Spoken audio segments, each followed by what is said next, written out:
Okay, you're a coffee machine fans. Here's an important tip you need to understand about emptying the grounds from the machine.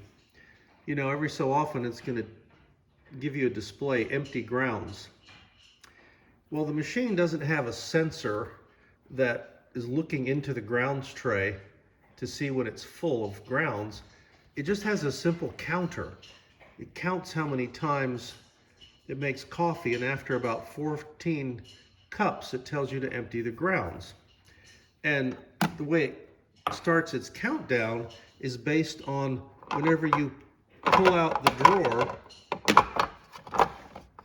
Okay, I've pulled the drawer out, and there's a sensor back there for the tray, and the machine right now just thinks that I emptied out the grounds because I pulled the tray out.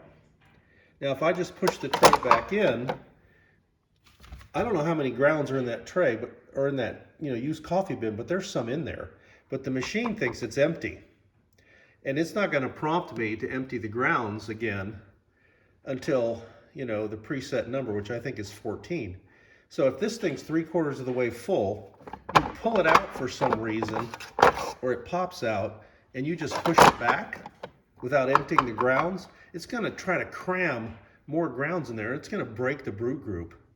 So anytime that you pull this tray out, or if it accidentally comes out at all, under no circumstances just push it back.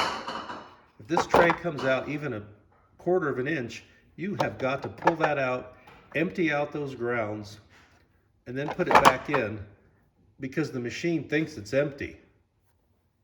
It has a very simple logic. There's no optical sensor in there, looking into the grounds tray to see how much is in there.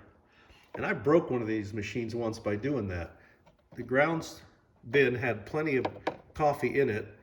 For some reason, the tray came out, or I pulled it out, and I just pushed it back in. The machine reset to 0, and it kept trying to pack that grounds container with more used coffee than it could hold, and it broke the brew group. So you have to be super careful. Anytime that tray even moves out 1/8 of an inch or 1/4 of an inch, pull it out and empty out those grounds, or you'll break your machine.